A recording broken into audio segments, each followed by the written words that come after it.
Hello and welcome to Turn 1 Sol Ring. It's time to recognize our Phyrexian overlords, and there's no better way to do that than betray them and join Urza. This is So You're Building for Xantcha Sleeper Agent. Xantcha is going to be an interesting build. I've never built a deck where the point of it was to give my commander away, so this is going to be a fun time.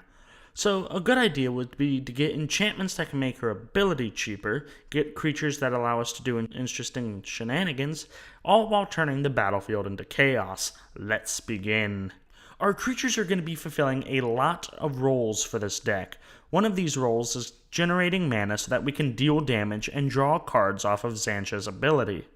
Two creatures that do this very well are Neheb, the Eternal, and Treasonous Ogre. Neheb is perfect for this deck, as each time we activate Xantcha's ability in the pre-combat main phase, we'll get 2 mana in the post-combat main phase to keep activating her ability with, and to cast our own spells with. Treasonous Ogre is really nice because he lets us turn our life total into mana, which we may have to do in a pinch. He's not ideal because we'd have to pay 9 life to deal 2 damage and draw 1 card. 3 other creatures to consider are Balduvian Warlord, Fumiko the Lowblood, and Dread. Balduvian Warlord is a great card to run because if the person we hand Xantcha off to tries to kill her via combat, we can simply use the Warlord to remove her from that situation.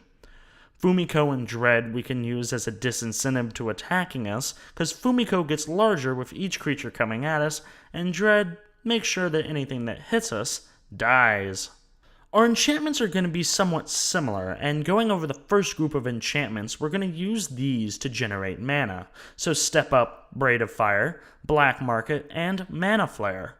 Braid of Fire is amazing in this deck, and since creature abilities are activated at instant speed, this means if we have this card deep into the late game, we can use Xantcha to essentially one-shot people and draw a lot of cards.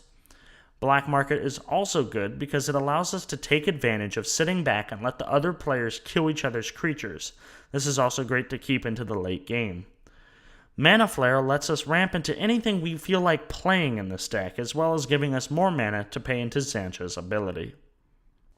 As stated earlier, we want to discourage attacking us, and some good enchantments to consider for this are Marchesa's Decree, making sure that we get card draw off of being the Monarch, and that our opponents don't walk away from combat with us unscathed, Vow of Malice, which means we can selectively make sure our opponent's big attackers don't come near us, and Vow of Lightning, which also fills that same role. Not as many artifacts for this deck, but the ones in here will definitely make a huge difference. Sol Ring, for obvious reasons, Heartstone, because it's a great political piece, not just making Xantcha's, but everyone else's abilities more cheap, Crown of Doom, because we're running a political deck, and this thing is definitely going to get hot potatoed around, and Thaumatic Compass, not just for the ramp, but also because the land it flips into gives us another Balduvian Warlord effect, protecting Xantcha while she's out in the field getting work done. Not a whole lot of instants and sorceries for this deck, but some good ones I found were Disrupt Decorum, because goat is a beautiful thing and helps with the political theme of this deck, Terminate, because removal is sweet, Chaos Warp is a really nice card, and Comet Storm, because Comet Storm. And that was So You're Building for Xantcha Sleeper Agent. If you enjoyed the video, give it a like, and subscribe down below if you want to help support the channel, and make sure to hit that bell so you know when the next Turn 1 Sol Ring video is uploaded. And as always everyone, have a good one.